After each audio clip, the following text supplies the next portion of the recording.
Pagbasa mula sa unang aklat ng mga hari.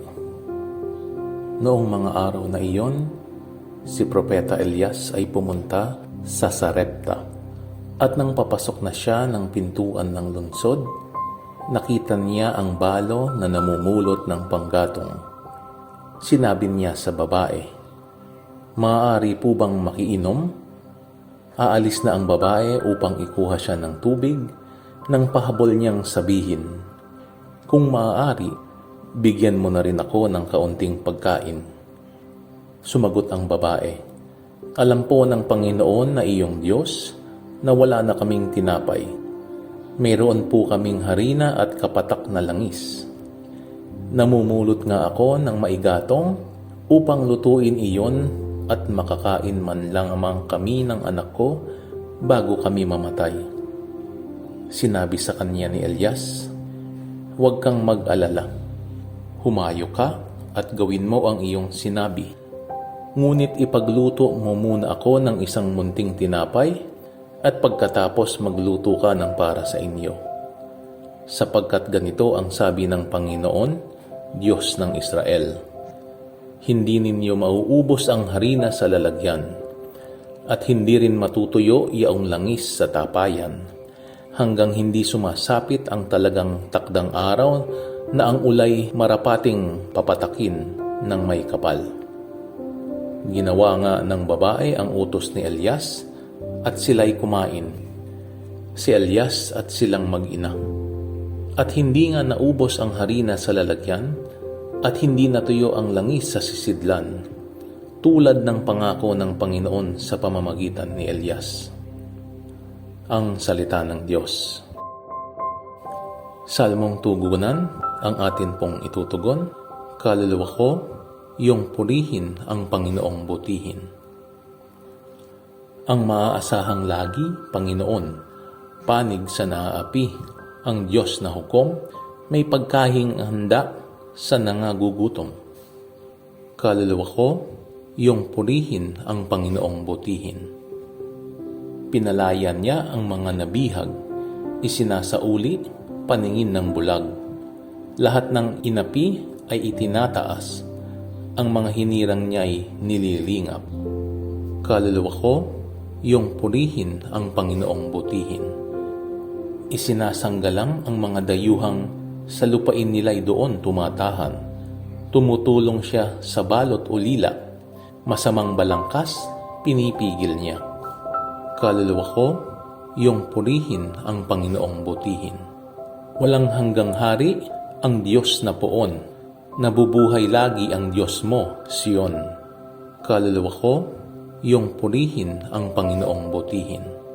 Pagbasa mula sa sulat sa mga Hebreo. Pumasok si Kristo hindi sa isang dakong banal na ginawa ng tao at larawan lamang ng tunay, kundi sa langit. At ngayon, nasa harapan siya ng Diyos at namamagitan para sa atin.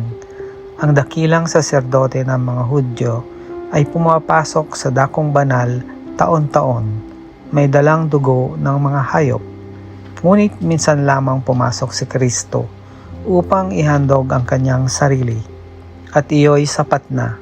Kung di gayon, kailangan sanang siya'y paulit-ulit na mamatay mula pa nang matatag ang sanlibutan. Subalit minsan lamang siya napakita. Ngayong magtatapos na ang mga panahon upang pawiin ang kasalanan sa pamamagitan ng haing kanyang inihandog. Itinakda sa mga tao na minsan lamang mamatay at pagkatapos ay ang paghuhukom.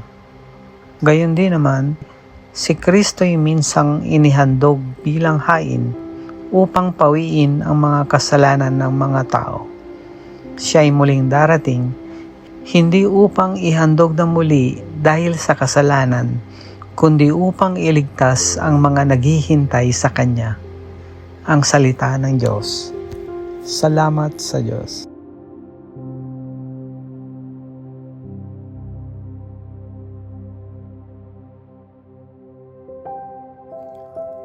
Ang mabuting balita ng Panginoon ayon kay San Marcos.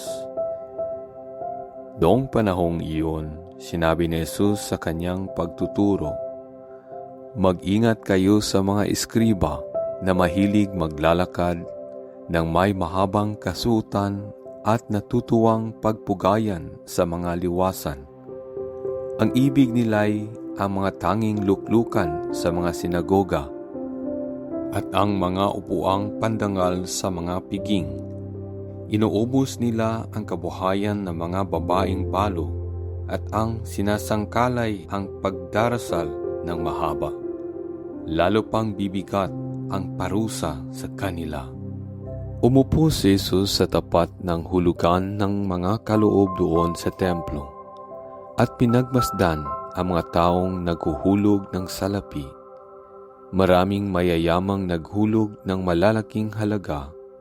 Lumapit naman ang isang babaeng balo at naghulog ng 2 kusing na katumbas ng 1 pera. Tinawag ni Jesus ang kanyang mga alagad at kanyang sinabi, "Sinasabi ko sa inyo, ang dukhang balong iyon ay naghulog ng higit sa kanilang lahat, sapagkat ang iba'y nagkaloob ng bahagi lamang ng hindi na nila kailangan. Ngunit ibinigay ng balong ito na dukhang-dukha ang buo niyang ikabubuhay." Ang mabuting balita ng Panginoon. Pinupuri ka namin, Panginoong Hesukristo.